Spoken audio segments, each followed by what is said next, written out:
Okay guys अब चाहिँ ride हुन्छ यहाँ देख्नु सक्नुहुन्छ अब चाहिँ राइडमा गएको देख्नु सक्नुहुन्छ यो मलाई साइकल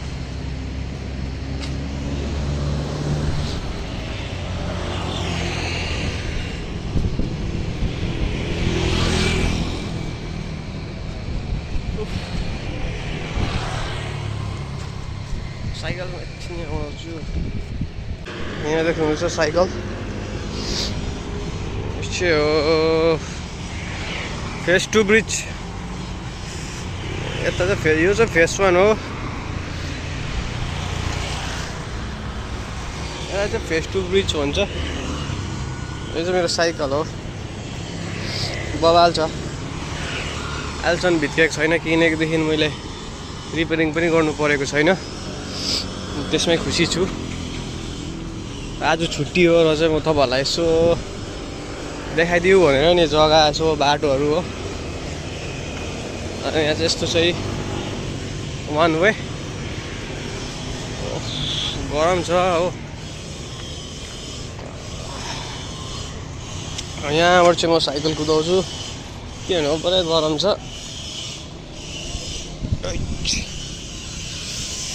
साइकल देख्नुहुन्छ एकदमै साथ दिन्छ है साइकलले चाहिँ मलाई चाहिँ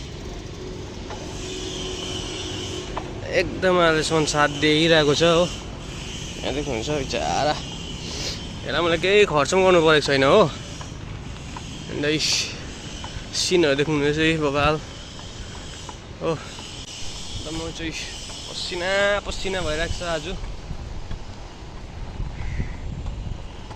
एकदमै पसिना किनभने आज चाहिँ छुट्टीमा चाहिँ यसो घुमिदिएको नि हो किनभने अब एकै दिन आउँछ छुट्टी त्यसमा पनि अब घुम्नै पर्यो सिन भ्यू होइन गाडीहरू पनि आउँछ जोगिँदै हिँड्नु पर्यो त्यहाँदेखि सिन अन्त आज छुट्टी हो यसो अब टाइम पास साइकलमा यहाँ देख्नुहुँदैछ है सिनहरू जति तपाईँले यता राम्रो देख्नुहुँदैछ हो त्योभन्दा पनि दामी छ छनु चाहिँ तर अब काम गर्नेलाई चाहिँ फेरि दामीदेखि भोलि दुःखै छ अब मनमा पीडा छ यो जग्गा खालि हेरेर के गर्नु त अब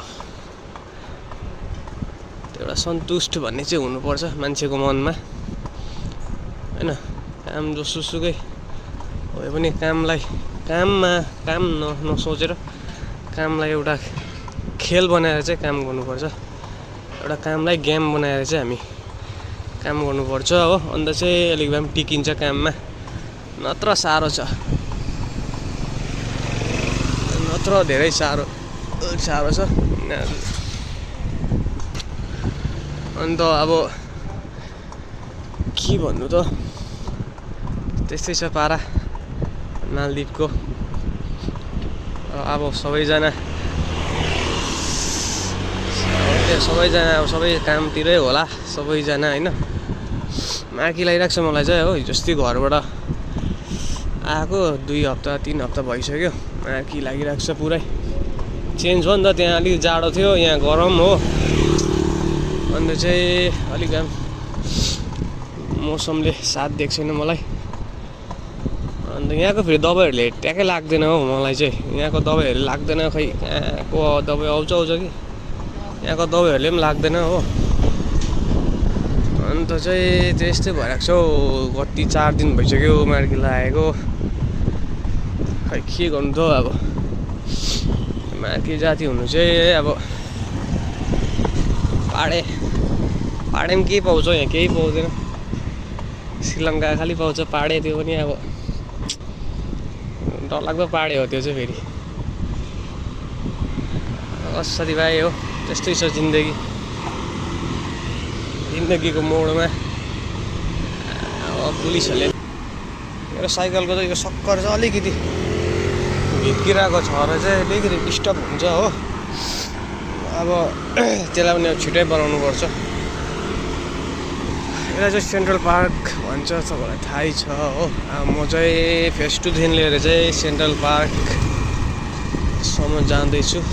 मतलब वरि जति हुलुमाले छ, म एक छुट्टीमा चाहिँ साइकलमा चाहिँ ओर्दो चाहिँ गरिदिन्छु क्या। यो चाहिँ मेरो ड्युटी हो भन्दा पनि अब एउटा होलिडे मनाउने तरिका यही हो मेरो चाहिँ हो। किनभने अब साथी छैन, अब साथी छ नि अब टन बाई टन छुट्टी दिन्छ हो एकजनालाई, अन्त त्यो भएर चाहिँ अलिकति साह्रो पर्छ, बोरिङ हुन्छ छुट्टीमा। अझ अब एटलिस्ट मैले साइकल किनेको थिएँ र म साइकलमा जान्छु हो, नभए हिँडेर त सक्दैन साथीभाइ। हिँडेर चाहिँ गरम जाँदैछु म फेरि। पसिना भइसकेको छु कहिले हो अन्त यहाँ अन्ना चस्माले चाहिँ यसो भयो उगेर चाहिँ नभए चाहिँ यहाँ देख्नु सक्नुहुन्छ छुट्टी पनि बितिसक्यो।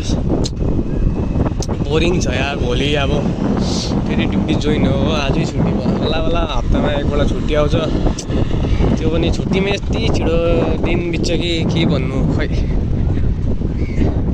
यसो डुल्नु पनि मन लाग्दैन क्या, टाइम फारो गर्नु मन लाग्छ क्या रुममै बसेर। अब खै के भन्नु त, अब परिस्थिति त्यस्तै छ। यहाँ देख्नु सक्नुहुँदैछ हो, काम भन्ने चिजै यस्तो रहेछ। अन्त के भन्छ, जानै पर्ने, नगए हुँदैन। फेरि पेट च्यापो लक हुन्छ भन्छ, अन्त च्यापो लक भयो भने त माऱ्यो त अन्त है। काम गर्नु भयो नि त होइन, कामलाई इज्जत दियो भने पो कामले पनि इज्जत दिन्छौ। कामलाई माथि राख्नु पऱ्यो नि त होइन। कामलाई चाहिँ जहिले पनि हाम्रो शिर उच्चाइ राख्नु पऱ्यो नि त, अन्त पो हामीलाई पनि कामले माथि राख्छ त। कामलाई इज्जत गरेन, कामलाई खुट्टा मुनि राख्यो भने त अन्त जिन्दगी कसरी जिउनु साथीभाइ। अझै यसो काम चाहिँ एकदमै इम्पोर्टेन्ट हो है।